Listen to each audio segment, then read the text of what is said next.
صرف محنت سے کامیابی کبھی حاصل نہیں ہو سکتی۔ مثال کے طور پر شیر دن میں 18 گھنٹے سوتا ہے جبکہ گدھا دن میں 18 گھنٹے کام کرتا ہے۔ پھر بھی جنگل کا بادشاہ کون ہوتا ہے؟ شیر۔ لوگ گدھے کے اوپر بوجھ ڈالتے ہیں اور وہ تب تک بوجھ کو برداشت کرتا ہے جب تک کہ وہ گر کر مر نہ جائے، جبکہ شیر کی بات کی جائے تو اس کے اوپر کوئی بوجھ ڈالنے کی جرات کر سکتا ہے؟ نہیں، بالکل بھی نہیں، کیونکہ شیر غلامی نہیں کرتا جبکہ گدھا غلامی کرتا ہے۔ اسی طرح جیسے حکومت عوام کے اوپر بوجھ ڈالتے ہیں، مہنگائی کا بوجھ ڈالتے جاتے ہیں، عوام سخت محنت بھی کرتی ہے لیکن پھر بھی کامیابی نہیں حاصل ہوتی کیونکہ وہ غلامی کرتی ہے، ڈرتی ہے، باہر نہیں نکلتی۔ اسی طرح عمران خان، وہ غلامی قبول نہیں کرتا، لڑتا ہے، ڈٹا رہتا ہے۔ عوام ظلم دیکھتی ہے، برائی بھی دیکھتی ہے لیکن خوف کی وجہ سے باہر نہیں نکلتی۔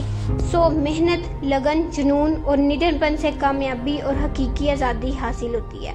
اسی طرح گدھے کی مثال عوام کے کچھ لوگوں کی طرح ہے جو ڈرتے ہیں، باہر نہیں نکلتے اور ساری زندگی غلامی کرتے رہتے ہیں، اور شیر جو پورے جنگل کا پر راج کرتا ہے لیکن غلامی نہیں کرتا، عمران خان کی طرح ہے اور ہمارے کچھ بہادروں کی طرح ہے۔ آخر میں کچھ پنجابی میں کہنا چاہوں گی، جتھے ہون جہالتاں بگلے لان عدالتاں، کانپے کرن وکالتاں سب نو ملن جلالتاں، دل دا شیشہ صاف نہیں رہندا، اوتھے پھر انصاف نہیں رہندا۔